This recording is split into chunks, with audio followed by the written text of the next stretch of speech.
Puji Tuhan, saudari, kita memasuki minggu keempat untuk buku Jalan Memulai Penghidupan Orang Kristen yang Normal. Puji Tuhan, semoga melalui buku ini kita benar-benar menjadi orang yang bertumbuh dan melayani di dalam Tuhan, mempraktekkan penghidupan orang Kristen yang normal di dalam kehidupan gereja bagi tubuh Kristus. Mari saudari kita berdoa bersama-sama.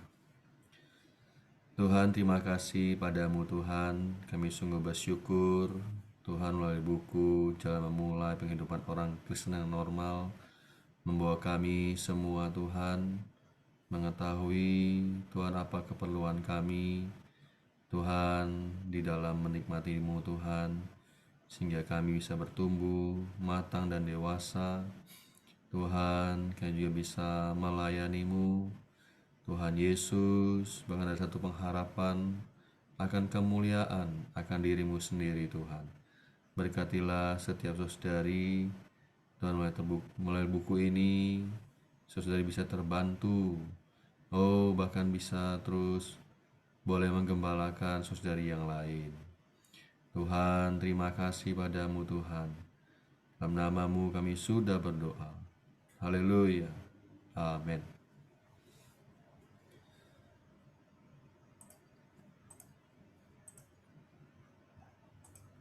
Baik, puji Tuhan saudari. Kita sudah sampai ke minggu keempat dari buku Jalan Memulai Penghidupan Orang Kristen yang Normal. Puji Tuhan, untuk minggu keempat ya kita akan melihat yaitu pelayanan Kristiani yang normal, kepercayaan Kristiani yang normal, dan pengharapan Kristiani yang normal. Bagaimana kita sebagai kaum beriman, sebagai anak Tuhan, perlu melayani. Di dalam rumah, yang pertama adalah kita perlu melahirkan dan merawat. Dalam Roma pasal 1 ayat 9 di sana dikatakan, karena Allah yang kulayani dengan segenap hatiku dalam pemberitaan Injil anaknya adalah saksiku, bahwa dalam doaku aku selalu mengingat kamu. Saudari, di sini dikatakan di dalam Roma pasal 1 ayat 9 bahwa apa yang Paulus kerjakan, yaitu pemberitaan Injilnya, adalah penyembahan kepada Allah. Jadi hal yang pertama di dalam kita melayani adalah kita perlu melahirkan, yaitu membawa orang-orang dosa kepada Tuhan, melahirkan anak-anak baginya dan anggota-anggota bagi tubuh Kristus melalui Injil. Saudari, ya, serta merawat mereka sehingga mereka dapat bertumbuh. Puji Tuhan, bagaimana kita bisa membawa orang-orang dosa kepada Tuhan. Kita perlu melakukan beberapa langkah. Pertama adalah kita perlu membuat daftar nama teman-teman Anda. Kita boleh checklist, kita boleh menuliskan nama-nama ini, lalu kita doakan satu persatu, dan kita tetapkan untuk menjenguk mereka di dalam waktu yang sudah ditentukan. Saudari, ketika kita bertemu, kita juga boleh bersaksi kepada mereka tentang pekerjaan Allah di atas diri kita. Bagaimana kita percaya pada Tuhan, bagaimana Tuhan membawa kita, membawa saya, membawa Anda mengalami Dia. Lalu ajaklah mereka ke dalam sidang-sidang kelompok. dan bantulah mereka berdoa dan menerima Tuhan. Dan bahkan kita perlu mendorong mereka untuk membaptis mereka. Jadi saudari, bagaimana kita melahirkan?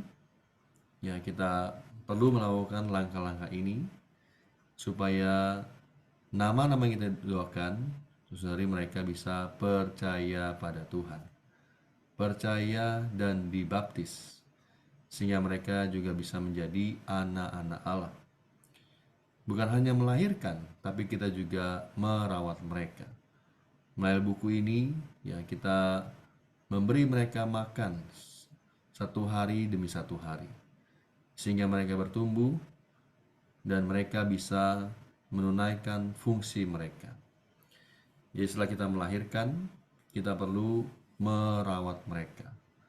Merawat mereka dengan firman Tuhan, merawat mereka dengan perkataan Tuhan, sehingga mereka bisa bertumbuh. Jadi inilah hal yang pertama dalam kita melayani. Lalu hal yang kedua, kita melayani adalah di dalam pelayanan gereja. Kita akan melihat, ya, ada banyak, ya, pelayanan gereja di dalam gereja. Dalam Lukas pasal 22 ayat 37 di sana dikatakan, "Tetapi aku atau Kristus ada di tengah-tengah kamu sebagai pelayan." Puji Tuhan, saudari, Tuhan kita memberikan satu teladan, ya, bahwa Dia juga melayani, bahkan menjadi seorang hamba untuk melayani orang lain. Bagaimana kita? Saudari, kita tidak lebih besar daripada Tuhan kita. Jika Tuhan melayani sebagai seorang hamba, lebih-lebih kita seharusnya melayani Dia dan saling melayani sebagai hamba. Contoh pelayanan gereja, ya saudari, kita lihat, ya, pelayan anak-anak. Membawa mereka bisa mengenal Tuhan melalui firman-Nya. Sejak kecil, mereka bisa mengenal Tuhan. Yang kedua adalah pelayanan remaja.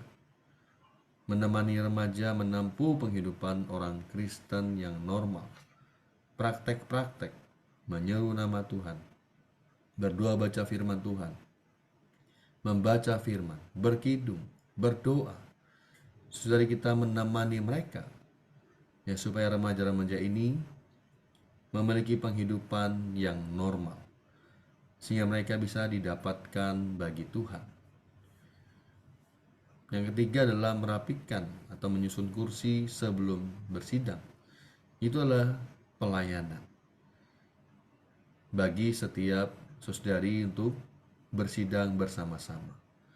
Saudari, masih banyak pelayanan di dalam gereja. Kita perlu bertanya pada Tuhan, kita perlu berdoa kepada Tuhan, menaruh beban di dalam kita untuk kita melayani apa. Saudari, sesuai dengan beban dari Tuhan. Sasaran kita melayani di dalam gereja bukan sekadar memperhatikan perkara-perkara jasmani dan orang-orangnya, melainkan melayanikan kekayaan Kristus kepada saudara-saudara seiman agar gereja dapat terbangun. Puji Tuhan. Saudari, pelayanan apapun bukan karena kita mampu, bukan karena kita bisa. Pelayanan apapun adalah untuk melayanikan Kristus, melayankan kekayaan Kristus kepada setiap saudara-saudari yang kita layani, agar gereja dapat terbangun. Saudari, ini adalah pelayanan Kristiani yang normal. Kita melihat kepercayaan atau bukti-bukti dasar yang perlu kita percayai menjadi iman di dalam kita. Dalam 1 Timotius pasal 6 ayat 12 di sana dikatakan, "Bertandinglah dalam pertandingan iman, kepercayaan yang benar, dan rebutlah hidup yang kekal, Untuk itulah engkau telah dipanggil dan telah engkau ikrarkan ikrar yang benar di depan banyak saksi. Timotius, ya, di dalam masa mudanya dia dipercayakan oleh Paulus untuk melayani Tuhan. Bahkan ya, ketika banyak orang-orang yang masuk di dalam gereja yang membawa hal-hal yang lain, pengajaran-pengajaran yang lain, Timotius mempertahankan imannya, mempertahankan kepercayaannya. Saudari, apa itu kepercayaan? Sebagai anak-anak Tuhan, yang dikatakan kepercayaan Kristiani yang normal terdiri dari semua hal ilahi yang kita percayai. Inilah isi dari perjanjian baru dan sebagai kepercayaan kita. Kita melihat bagaimana Allah menjadi manusia. Dia menempuh penghidupan selama 33,5 tahun. Dia mati tersalib. Pada hari ketiga dia bangkit. Dia terangkat. Dia menjadi roh pemberi hayat dan tinggal di dalam kita. Ini satu fakta. Ini satu kepercayaan yang kita percayai. Isi dari perjanjian baru. Ini sudah masuk ke dalam kita, bahkan menjadikan nyata di dalam pengalaman kita.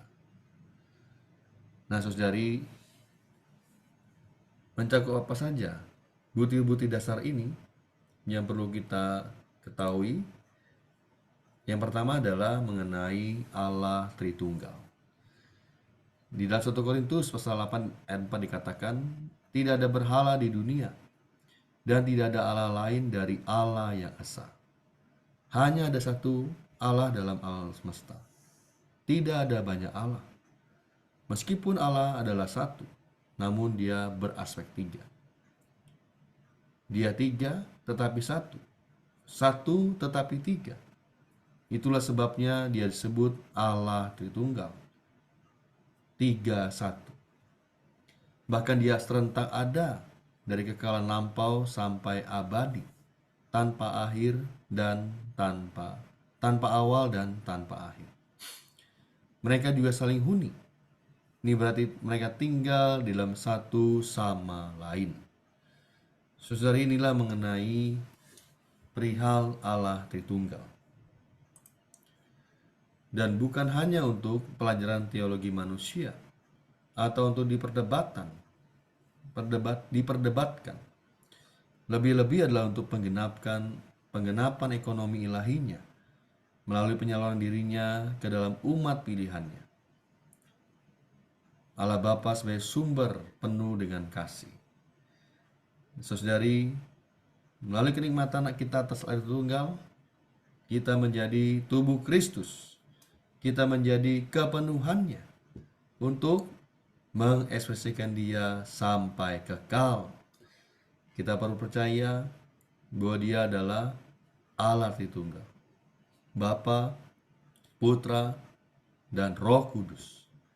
Namun mereka juga satu, 3-1. Ya saudari, kita perlu percayai perkara ini. Dan hari ini kita perlu menikmatinya setiap hari, sehingga menjadi real di dalam kehidupan kita. Ya, kita menjadi kepenuhannya. Dia memenuhi setiap bagian tubuh kita. Bagian yang paling dalam, roh kita, jiwa kita, bahkan tubuh kita. Bahkan kita menjadi anggota-anggota tubuh Kristus, anak-anak Allah yang mengekspresikan dia sampai kekal.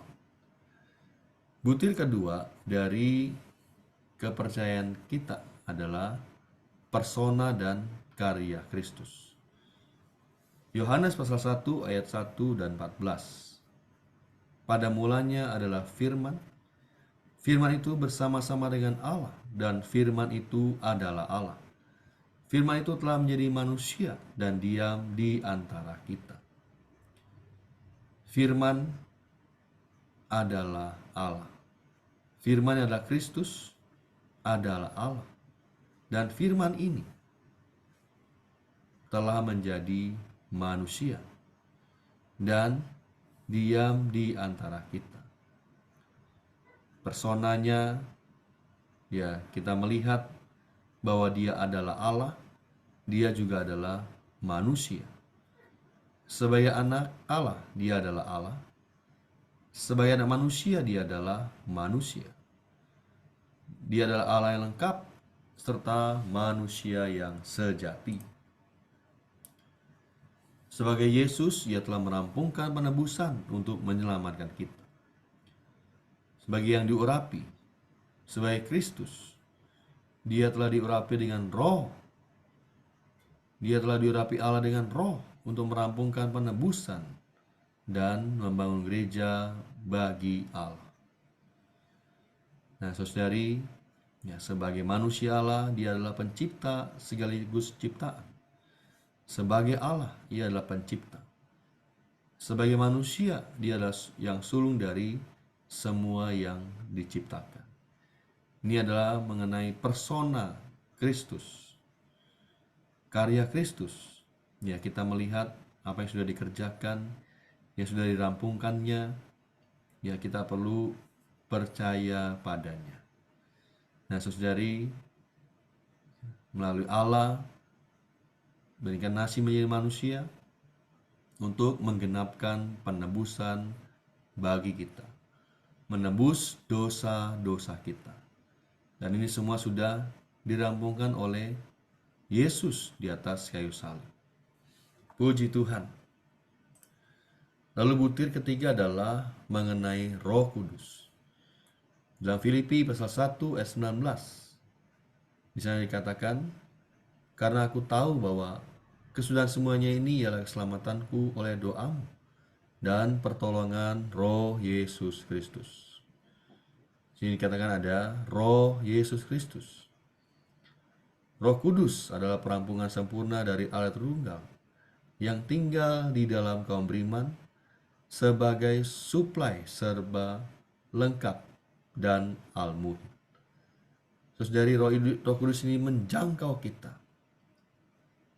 masuk ke dalam roh kita, berbaur dengan roh kita.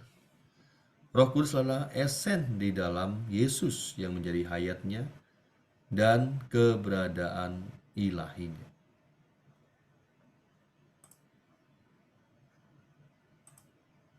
Dan hari ini tinggal di dalam kita. Ya, ketika kita menyeru nama Tuhan, ketika kita memanggil namanya, Roh itu akan memenuhi kita. Dia akan menyalurkan dirinya ke dalam kita. Yang terakhir adalah mengenai pengharapan. Pengharapan Kristiani yang normal. Apa pengharapan kita? Dulu kita tidak memiliki pengharapan. Hari ini kita memiliki pengharapan.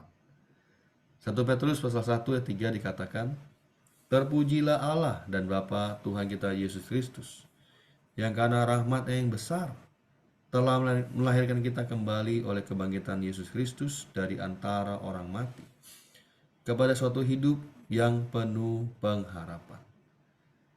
Puji Tuhan, kepada suatu hidup yang penuh pengharapan. Ya, sebelum kita diselamatkan, kita tidak memiliki pengharapan. Pengharapan kita hanyalah kematian. Tetapi sekarang, sebagai orang yang percaya dalam Kristus, kita memiliki hidup yang penuh pengharapan. Saudari, pengharapan apa? Pengharapan akan kemuliaan. Jadi dikatakan, di dalam kebangkitannya, Kristus masuk ke dalam kemuliaan. Dan sekarang dia ada di dalam kita sebagai pengharapan kemuliaan kita untuk membawa kita masuk ke dalam kemuliaan. Haleluya. Artinya bahwa pengharapan adalah Kristus itu sendiri. Saudari, menjadi pengharapan kita. Ya, membawa kita masuk ke dalam kemuliaan. Kita bejana yang kotor, bejana yang najis. Oh, namun karena Kristus tinggal di dalam kita, berumah di dalam kita, ya saudari, membawa kita kepada satu pengharapan akan kemuliaan. Bahkan kita bisa dibawa masuk ke dalam kemuliaan. Saudari, puji Tuhan, semoga melalui buku ini kita bisa bertumbuh di dalam Tuhan. Kita juga bisa melayani di dalam gereja.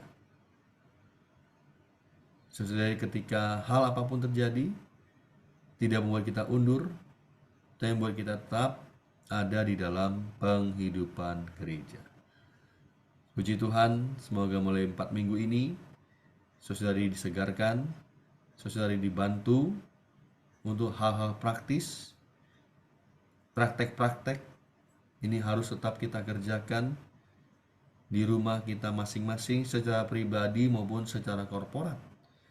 Sehingga Kristus terus bertambah di dalam kita semakin berkurang. Puji Tuhan, saudari, mari kita berdoa. Tuhan Yesus, oh Tuhan Yesus, terima kasih padamu Tuhan, oh atas buku mengenai jalan memulai penghidupan orang Kristen yang normal. Tuhan, Kau telah membantu setiap saudari. Oh, bagaimana mengetahui Tuhan, mereka menjadi anak-anak-Mu, mereka menjadi kaum beriman, perlu datang kepadamu. Oh, mempraktekkan Tuhan penghidupan yang normal. Oh, mulai berdoa baca, Tuhan mulai menyuruh nama-Mu, berkidung, bermazmur, berbicara bagi Tuhan. Kau bekerja di dalamnya. Tuhan, berkati kami semua. Oh, kami terus mau maju. Oh, menurunkan fungsi kami, membawa orang dosa kepadamu, melahirkan ulangkan mereka, oh, dan merawat mereka. Tuhan Yesus, terima kasih padamu Tuhan. Dalam nama-Mu kami sudah berdoa. Haleluya. Amin. Puji Tuhan, saudari. Tuhan memberkati.